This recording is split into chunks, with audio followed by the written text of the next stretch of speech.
talking about sort of kind of the things you've done before, all the accolades, is that do you think that was integral to you standing out in a city like Edinburgh, where it is quite, it's quite condensed? There's a lot of places to eat. There's maybe not a lot of, well, there's quite a few high-end places to eat, to be fair.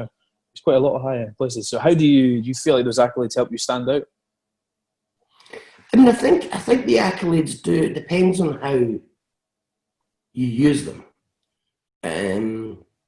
Like, when we were in the top 100 restaurants in the UK, and when we got voted one of the 50 best restaurants in the UK, and when the book won best cookbook in the world, of course you take the awards and then you promote, the hell out of it, because why wouldn't you?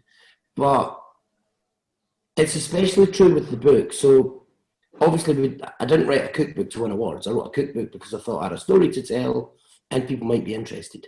And it was a good idea. So I wrote a book.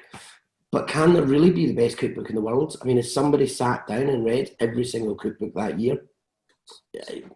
But that's not to say you don't take the award. Of course you take the award. And you promote the hell out of it, because then you sell more books. So, but all the awards obviously help, because, they help retain staff. They help you recruit better staff. But at the end of the day, I've always said I look at the bank balance far more than I look at the trophy cabinet. And if the bank balance isn't stacking up, it doesn't matter what's in your trophy cabinet. It's irrelevant. It's got to be viable.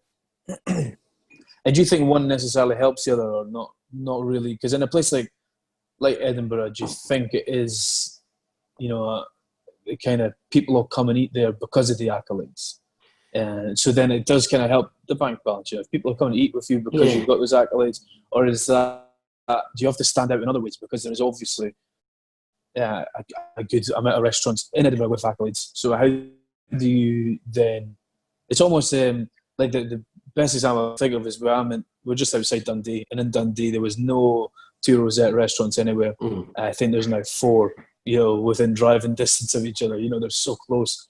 And it's almost like that 2-star is now the new standard. 2 Rosette, is now the new standard in Dundee. Kind of like, any nice restaurant in Dundee's now got 2 Rosette. So how do you stand out above that then? How do you then, push the boundary again and say, right, these accolades are now, not given out willy-nilly, not telling everybody's working hard, the standards are being raised across the board. How do you then continue to stand out, when people maybe don't pay as much? It's not as impressive to have a 2 Rosette, a 3 Rosette. I think it is from a chef's point of view, because you understand the amount of effort and work and sacrifice goes behind it. But do you think do you think that's really in a customer point of view, or do you think they look at other things instead? So purely on a customer's point of view, I think it lets the customers know that they are cooking at a certain level, and if that's the level you're looking at, you're pretty much guaranteed that standard of food. Whereas if you just want a burger, you can go down the road and get a burger. So I think customers do look at it, but I don't think it's the first place they look. I think social media these days far outweighs any award. Hence the reason they're all on social media. Because if it wasn't relevant, they wouldn't be on social media. I mean, what I've noticed in lockdown is I was doing sort of short how-to videos. And the goal was to do 10 videos and get 50,000 views across all 10 videos, across all platforms. So all added in together. I think we hit 50,000 views after 6 videos. And I've not made the other 4 yet, just because I've been so busy.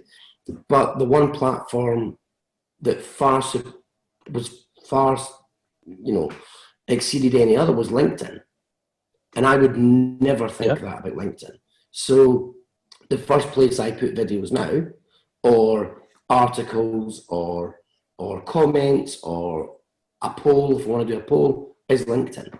Because it seems to be the new business platform rather than just the recruitment platform that it once was. You'd only ever go onto LinkedIn if you were looking to employ somebody or looking to get employed, or a salesman. Whereas now it's just completely different. So now it's always the first place I would put a video now is LinkedIn, because it's normally a professional demographic, which are the exact people we want to attract into the restaurant, because they've got more money than an Instagram influencer who's 17. Not that there's anything wrong with Instagram, but so I think awards are important, but I think it's how you use those awards to the advantage of the restaurant, and how do you, put those awards across to your client base or customer base. Yeah. And is it worth it? Would you say it's worth it? Like you were saying before, the hours you're putting in are ridiculous. You. I've always said, we've never ever strived for any award, and I'll always stand by that. We've never strived to achieve any award. We've strived to be busy, to retain staff, to pay the bills, and then when grazing opened, we within 6 weeks got 2 rosettes. We've got a burger on the menu. We've got fish and chips on the menu. We're inside a hotel. We have to cook to the demographic that come in. And we got 2 rosettes. Great. Thank you very much. Did I promote it? Of course I did. Did I tweet about it? Of course I did. But we didn't sit down. I'm not contractually obliged to get awards. It's not anything. In a restaurant, Mark Greenway, when we got 3 rosettes, it was great. Of course it is, because to your peers, they look at you sort of slightly differently. When you're advertising for chefs, you'll put that on the advert so that you attract a certain sort of caliber, and it shows people that you are a place cooking at a certain level of quality, consistency. But it's not something we've ever, I don't lie awake at night thinking, right, are we going to gain a star this year? Are we going to gain this? It's not what we think about. Do you ever use it as a motivational tool? So, if you're sitting down with your team, no. I suppose maybe not at the start of it, do you ever say, this is what you've got a clear path almost. I think that's important. My team is you've got a clear destination, but it's never been a destination. It's just a byproduct.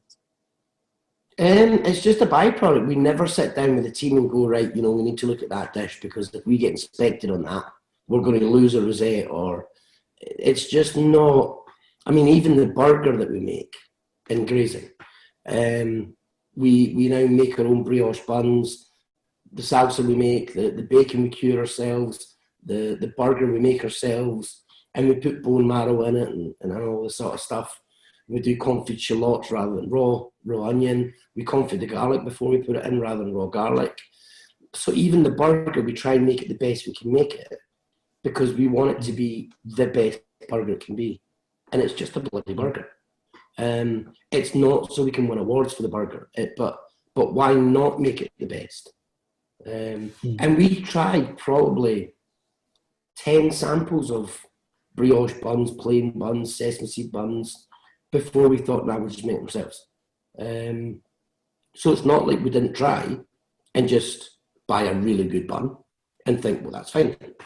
The bread that we serve at grazing is a treacle and stout bread that we get made for us, just because we don't have the ovens, we wouldn't have the manpower to make it. But it took the baker 2 months to get it right for us. And that was him, before we opened, bringing the bread in every week. It was a Thursday for some reason. I think the head baker was off Sunday, Monday. Every week, and going, right, what do you think? No, the crust isn't good enough. It's too tight, make it lighter, put more stout in it, reduce the treacle. And it took him about 2 months. But now it's a phenomenal product, but it's just the bread. So it's we didn't do that for any other reason, but we want the best we can possibly get. So it's kind of like almost taking it down to, because we have a similar thing here. We're in a pretty small town, old-fashioned town as well. Everybody wants steak pie. They want my lasagna and everything.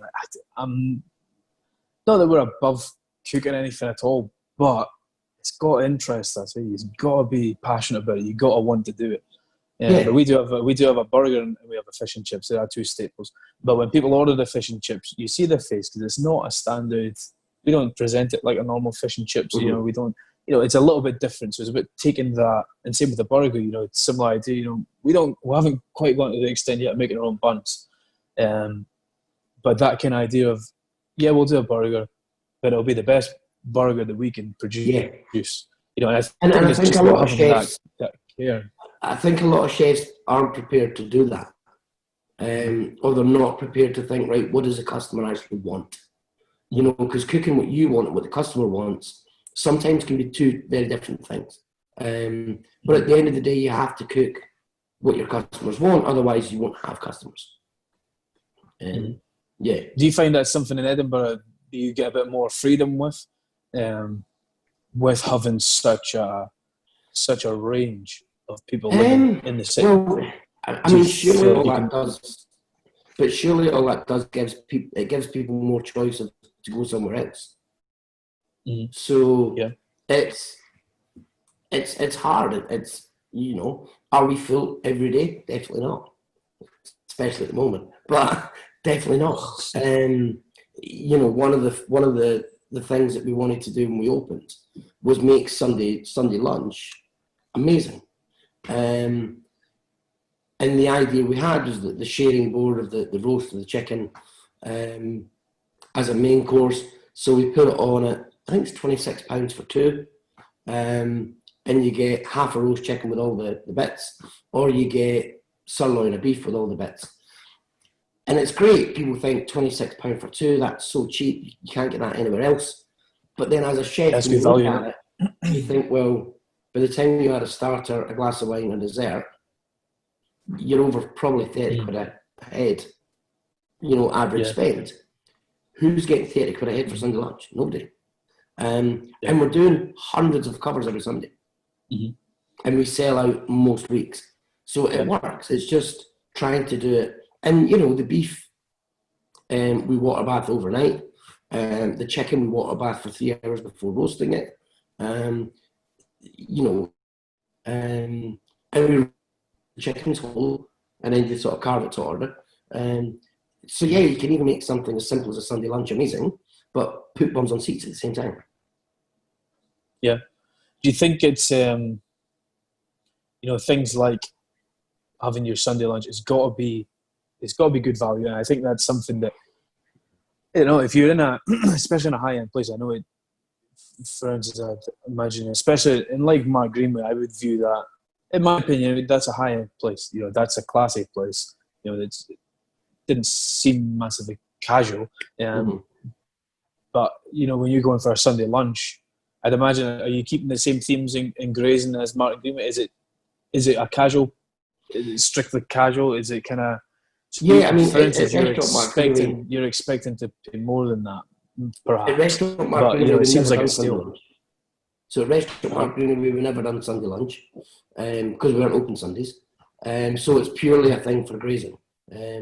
But our attitude, even at Restaurant Mark Greenway, was we want to provide the most casual and laid back situation or scenario that we can. So we've never had dress codes. We've always had, you know, the cheapest bottle of wine on at 20 quid, or I think when we opened, the cheapest bottle of wine was £17 at Restaurant Mark Greenway. Obviously over time it went up because that's what happens.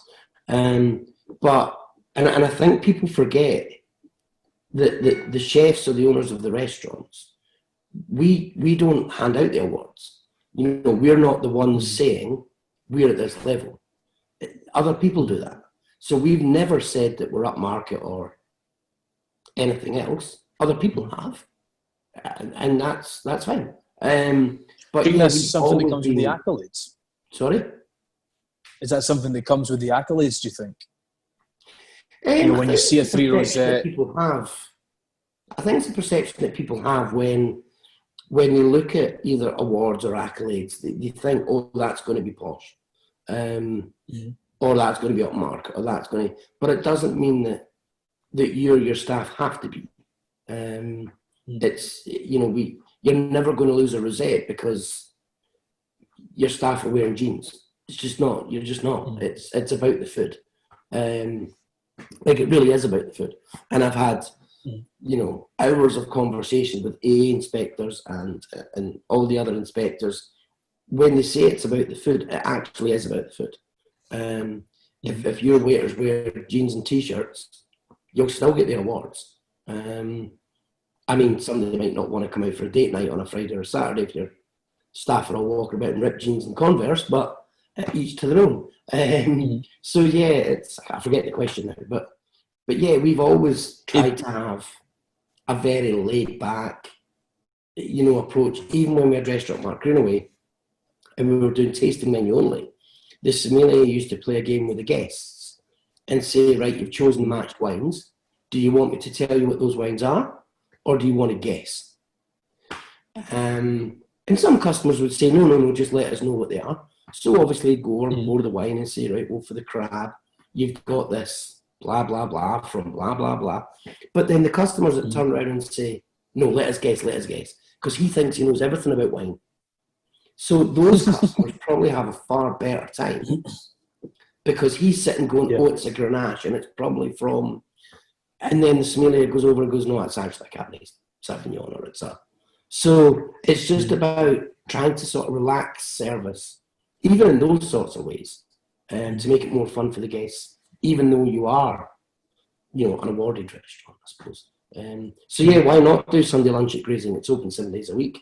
But yeah, and do you get that? Do you find that's a good way to get people in the door? You know, because that's for me, especially in Edinburgh. I mean, £13 a head for a Sunday lunch. Well, it's £26 for two, and that's just for the main course. Remember, yeah, it's a great introduction to the, you know, to the restaurant.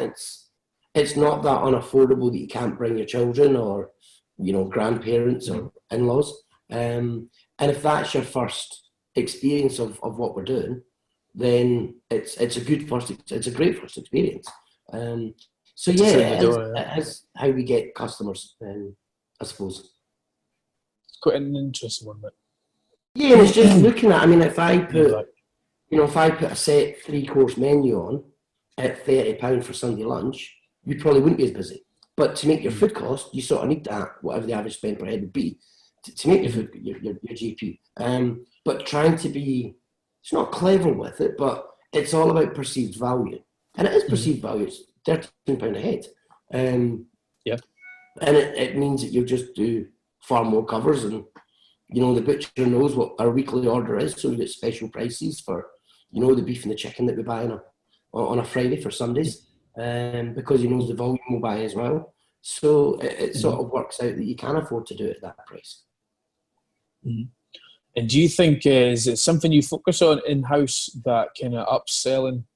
You know, even not necessarily upselling, you know, your traditional kind of, you know, getting people to add this and add that to their meal, but you know, having a starter, having a dessert, you know, pushing if somebody's wanting a bottle of wine that's, you know, it's only maybe a couple of quid more, it's maybe a £5 or more to get the better bottle, and you know, so a table of 4, you know, it's only a pound or each extra to get this much better wine. Is that something that you focus on at all? I mean, I think we focus on average spend per head. I think the skill in all of that is probably the waiting staff reading the table correctly. Because if you've got 5 businessmen coming in that are just going to spend money no matter what they order, it's obviously easier to give them an extra bottle of water, or do you want me to top up your glass? But then if you've got a family of 4 coming in that are just having a nice dinner, it's a little bit more difficult. So we definitely look at average spend per head. We definitely look at not how we can upsell the customer, but how we can make that customer's journey more, you know, better for them, I suppose. So yeah, and if we know that the main course that they've ordered is huge, because they might have gone for the Cote de Boeuf for 2, we might say maybe hang off on the starters because you don't want to miss out on desserts. And then, you know, so we might encourage them not to have a starter. So it's just about, just reading the table, I suppose. So it's a very case-by-case basis. How do you... One thing that I found personally, and I think quite difficult, is trying to communicate that to a team. You know, you have a vision. I guess it's the same when you plate in food. You have a vision of what you want it to look like, but in a case of front of house, it's more of a feeling rather than an action. So every day, before lunch, before dinner, we have a meeting. We have a briefing with the team. We tell them what the target is for turnover. We tell them what the target is for covers. And then we have a very short quiz on what's in the ice cream or what's this or what's that.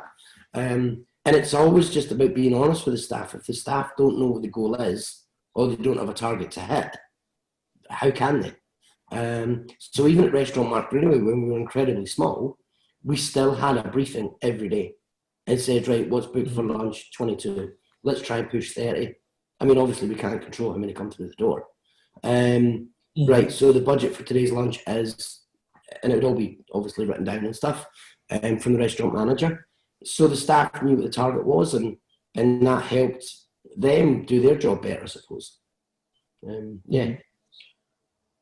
that's quite interesting, as having a target set is like a monetary target. You know, that's quite a... Well, as a businessman, I see that in big businesses. You know, you see that quite a lot. Talking to guys working in big industry businesses. As a restaurant, you must know what you need to hit to make money. You know, you must know what you need annually. You know how much you made last year. So why not convey that to the team? Why is it a secret? What are they going to do with that information? Except for use it for good. You know, they're not going to phone up your competitor and go, oh, last Saturday they only made $6,000. They're just not going to do that. Which in itself would make no difference anyway, because it doesn't really. Sorry? I mean, if the guy next door knows how much, if the guy, I suppose that would make no difference in itself as well. You know, even if they did go next door and say, "Oh, he only made that," what difference? That's not going to get any difference to yourselves. So no, it's an interesting. So in Restaurant Mark Greenway as well, every Saturday night, so it'd be £1 to buy in, and everybody had to take part. So it was £1 to buy in, and we would guess how many tasting menus we were going to sell. And if nobody got the right answer to that week, it would roll over to the next week. We'd keep a tally on the board every time we sold a tasting menu. And it just makes it more fun because at the end of the night, everyone's coming in going, how many do we do? How many do we do? And it, you know, if customers are sitting down going, I'm not sure if I want the taste menu or not, you know, the waiter can upsell it and go, well, actually, you know, it's a collection of Mark's finest dishes and blah, blah, blah, whatever the speech is, and help the customer that way. So yeah, we're just about making it fun for the team, and there's a wee wager so they can win some money at the end of the night. But we used to do that with loads of stuff. We would say to the waiting staff, right, pigeon tonight, we want to sell 15. And whoever sells the most, over 4 portions, will win a bottle of wine. So we try and incentivize them that way. I mean, sometimes they just never hit the target, obviously. And yeah, sometimes they would just smash it within the first hour. And we'd lose 4 bottles of wine because we had to give them to staff. So yeah, I think it's just about communicating with the team and getting them to buy into your philosophy, I suppose. That's an interesting one, because I think as well, at the same time, if the front of house team, the way we kind of try and put it to them is like, you know, obviously a business exists to make money. That's the whole point.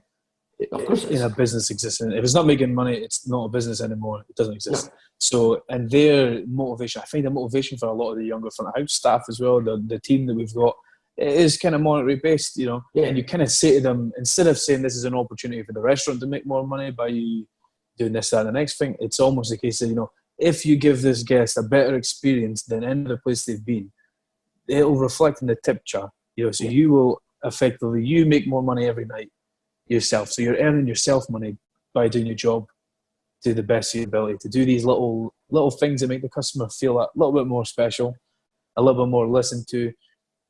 The only thing I find quite difficult is what we try to achieve in the restaurant is a feeling. So when the customer comes in, it's not, you can't take a picture of it and say, this is what we do.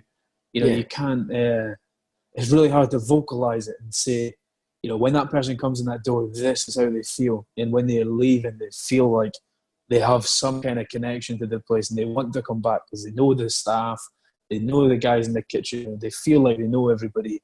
You know, it's almost, it's really hard to explain that to a team. You know, how to, I don't know, how to make people feel a certain way. Is that something that you focus at all on when you're doing your trainings, even with your consultancy work as well? Is that something that you dive into at all? I mean, I think it's always going to be, it's always going to be an ongoing project. It's never going to be, we've reached this level of training, so we're now happy. So now we don't need to train anymore. Mm-hmm. So it's always just ongoing rather than focused on one area.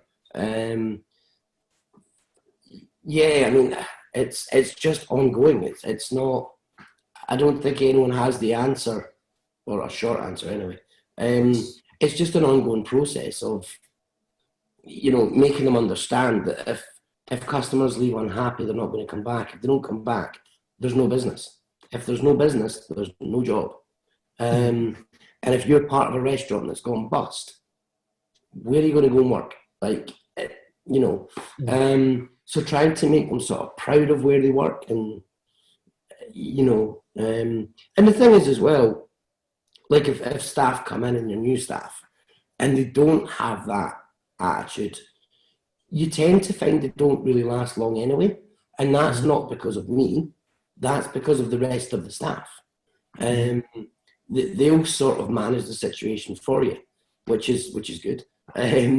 Because they want to work with like-minded people and surround themselves by like-minded people as well. I mean, when we were in Restaurant Mark Greenway, the supervisor used to write up the pre-briefing notes, not the restaurant manager. And then she would go to Andy and go, "What is that okay?" And then he'd say, "Oh, tweak that, or don't ask that question, ask this question." And it's just about training them so that they can take the next step up, either in your restaurant or somewhere else. Because at the end of the day, if the bosses do everything themselves, what's everyone else learning? So sometimes it is giving them a bit extra responsibility, so they do take a bit more pride. Mm-hmm. No, definitely. Is that so that's kind of do you focus at all like in-house development? Then is something that you're big on. You want the guy that started as commis chef to one day be the sous chef, or would you rather see go elsewhere? Yeah, I mean, my head chef just now, Duncan, started working for me 6 years ago as a junior sous. Mm-hmm. And then I would take Duncan all over the world to Singapore and Boston and Tokyo and wherever I was working. My sous chef, who started as chef de partie, then left after 4 years. So Duncan was the obvious replacement. So Duncan then moved to sous chef, which meant he couldn't travel anywhere with me anymore because he was now looking after the kitchen when I wasn't there. Mm-hmm. And then I would take my junior sous traveling wherever I was going to go. And now Duncan's my head chef. And he's been with us 6 years. So yeah, I think development within the teams are massive. Because obviously you can't promote everyone. But if people are looking at the head chef and thinking, you were junior sous chef when you started, then that gives them motivation to sort of push themselves and try a little bit harder. And the same front house as well. We would always, even the restaurant manager, when we started the restaurant manager, he started on the runner section for 2 weeks. Even though everyone knew he was the restaurant manager. Because if he didn't learn the food and our ethos, and how could he then train anyone else? So no matter what position you come into the restaurant, front house, you will always start on the pass as a runner. Even if it's for a week or 2 weeks. Because you can't be out giving out menus. If somebody asks you a question and they go, "Oh, I don't know, I'm the restaurant supervisor, but I've got no idea. I only started 2 weeks ago." Like, customers don't care when you started. They want to know whether the blue cheese is pasteurised or not. I don't know. So yeah, it's and then it's just about constant development and training. Mm-hmm. What about the cookbook then? Are you looking at doing any more of those? Because that was obviously a massive success for you. No, I don't know. I sort of want to, but it's just getting the time. I don't know. If I do one, I don't know is the answer. I've written the synopsis for one, so I've got the idea for one, and I've written out the idea. with sample images and sample paragraphs, but I don't know if I'll ever write it. I don't know. But it's ready to go if I ever want to write it. But it's a much bigger book, a lot more work involved. So I don't know. Mm-hmm. We'll So is see. that you very much kind of maybe impulse led? You know, are you quite impulsive? You know, is that the kind of thing you would do just because you just decided you're going to write a cookbook, so I'm just going to do it, or is it kind of strategized? Kind of, it's got to be Well, thought out. It's got to I be think. planned out. It's got to be. I think it's both, because you could be impulse led, but then you've still got to do all the background work Mm. to make it work in the first place. So no, I think it's both. I think I am very impulse led, and then sometimes I'll think, why did I have that idea? Shoot me now. Like, why did I have that idea? Because you've just given yourself, 3 months more work to do. Yeah, I suppose I am. I think chefs are impulsive and very competitive. And I think if we're not, then it's so easy for the guy down the road to be better than you are. And then, I remember standing at an awards dinner about 5 years ago, and somebody had won the Lifetime Achievement Award at the awards dinner. And he was standing on the stage and he was saying, thanks very much. It's made all the, the years of work worth it, and, to be recognised by my peers and all this sort of stuff. So we're driving home after it. And I said to Nicola, my fiancée, I said, is that what we get at the end of it? Plastic award. Is that what I'm leaving this industry with? In my mind, it doesn't make it worth it at all. I want to retire early. So yeah, it's a funny old industry. It's a tricky one, but I think as well, like you're saying, you seem to have discovered quite a few different avenues that I don't think a lot of chefs would have thought about, especially chefs that will be listening to this. I don't think things like consultancy and that seem to be a good kind of balance between, still, there's maybe something, I don't know actually if it's a huge amount of work, if it's something you could retire with, sort of focusing more on consultancy stuff and, maybe taking a bit more of a backseat of it rather than the kind of, the physical side of, putting in the hours every week, I'm still probably doing the same hours. It's just, it's not something I ever thought I would do. It's not something I ever thought I'd have a chance to do. And it kind of happened by accident last year. And I might only do it for the next 6 months and then not do it again. I don't know. There is no, I have a long-term plan, but where that sits in the long-term plan, because it's such a new venture, at the moment it's just sort of sitting somewhere. So yeah, it's not something I ever thought I'd do. No, it's definitely an interest. Well, I'd never even, I don't know, I suppose these things go on, but you don't really think that there's real chefs behind it. I don't know. It's a strange one. You'd be surprised. I thought that there's a real chef behind it. He's like properly, top of his game kind of chef, and he's developing these other places. It's a whole new world that I didn't know it existed, to be honest. You would be shocked if you knew the chefs out there that have development chefs. So they don't even develop their own food. It's unbelievable. And the more you go down the rabbit hole, the more you learn about who they are, and you're just like, what? How can they have, in the industry, such an amazing reputation, but not even be developing their own dishes? And that's globally, not pinpointing anyone.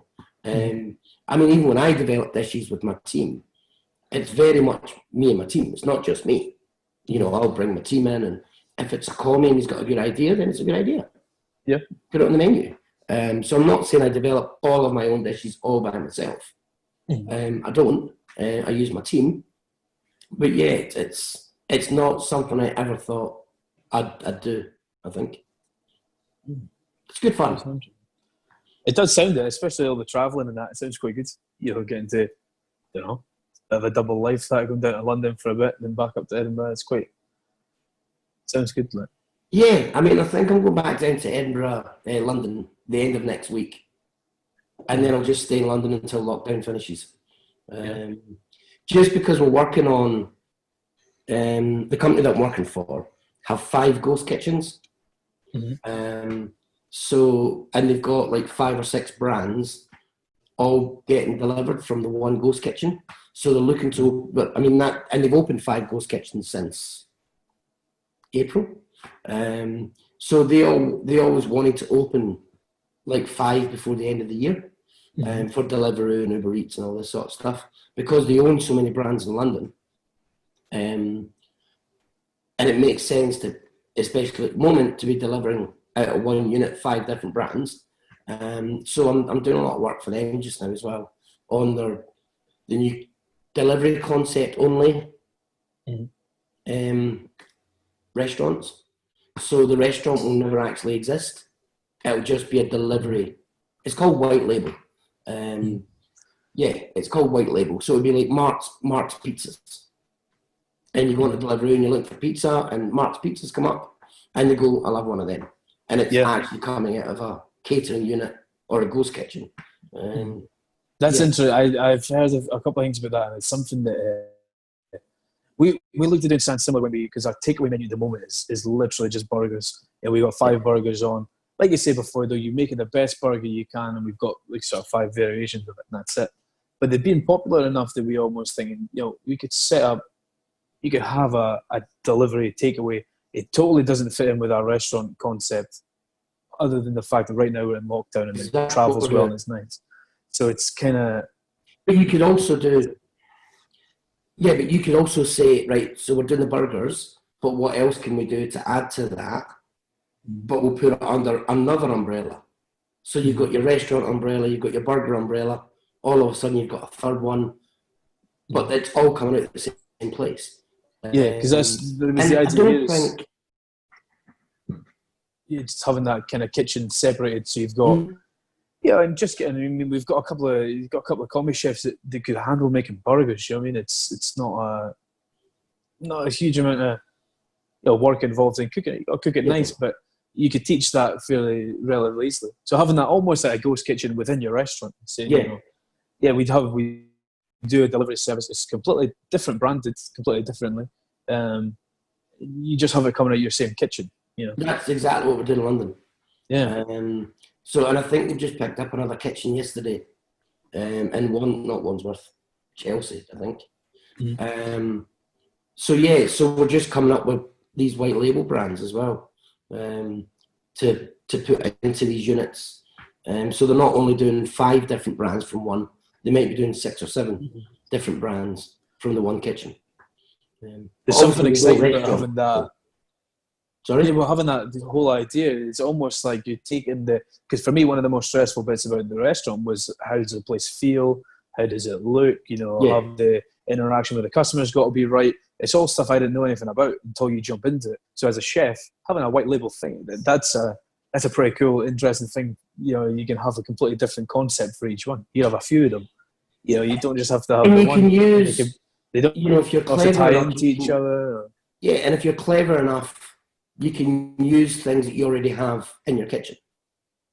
So if you're clever enough, you can just use what you've already got rather than buying more ingredients or more. And especially just now with lockdown, because even when we are allowed to open, how are we opening? Is it a metre distance? Is it 2 meters? Is it, you know, I mean, in restaurant Mark Greenway, there's no way we would have social distance in the kitchen. It would have been impossible. So it's how do you just stay closed? So I don't think things will be back to sort of what used to be normal until next year, until January, February. I really don't. Yeah. I don't think if it goes back at all, I suppose that is. Oh well, no, it definitely will. I think the general public will make it go back. Tourism will make it go back. It won't be up to you and I. It'll be up to the general public and tourism. So what do we do between now and then to make businesses profitable or at least break even? And white label is obviously one of the, Mark's Pizzas or whatever the brand is. Why not? I'd probably call myself Giuseppe or something. But yeah. Mark doesn't sound very authentic, is it? I don't know. Yeah, so I'm working on that for London as well at the moment. So yeah, it's good fun. But there's no reason why restaurants can't do it. Yeah, that's an exciting concept as well, because it doesn't have to tie into your restaurant ethos whatsoever. Absolutely, it doesn't have to be. You could do street food. You could do Asian street food if you want. You could do absolutely anything. The possibilities are absolutely endless with that. That's that's not something I fully thought. That's exciting. Yeah, even if it's you start an amazing pasta concept, but people cook it at home. Deliveroo will still deliver it. And we can all make pasta, we can all make sauce, we can all dice up fish. If the branding's correct and the packaging's correct, there's nothing to stop you doing it. There's absolutely nothing to stop you doing it. It's just doing it. It's putting the work in beforehand so that when you do launch it, it's, amazing. And everybody buys pasta at the supermarket, sauce at the supermarket, diced fish. Just using that as an example, obviously. But why, if you're a restaurant, and you're doing takeaway, why can't you do that as well as a different brand? There's no reason why not. Buy a pasta machine, and before you know it, possibilities are truly endless with that. Yeah, that is, and it opens you up to so many more ideas that you couldn't even, because the amount of times you think about maybe an ingredient or if and you look at or I personally look at the restaurant, it doesn't really fit here. That doesn't really work with what we're about. So then having that kind of, every chef in the country now has that opportunity to do something completely different. Yeah. If that side of the business then takes off, then, the next step would be get it its own unit, but make it pay for itself first. So if, once lockdown does finish and everybody back to normal, if the kitchen can't handle that sort of stuff, just get it its own little shed. That's legal, obviously. But yeah, just get it its own unit, and why not? But it's a huge thing. It's going to be even bigger. It's definitely going to get bigger, I think. No, that's exciting. Well, I think we've taken up enough of your time. It was busy. But I massively appreciate you coming and taking the time to have a chat with us. Like, it's interesting, and especially somebody like yourself that's kind of seems to have done a bit of everything. So it's definitely an interesting conversation of you. No worries. So thank you very much. All the best when we open up again. I know. Good luck. Get back to normal. I know. Good luck, and I'll speak to you soon. Perfect. Thank you very much for that. No worries. Thank you. Cheers, man.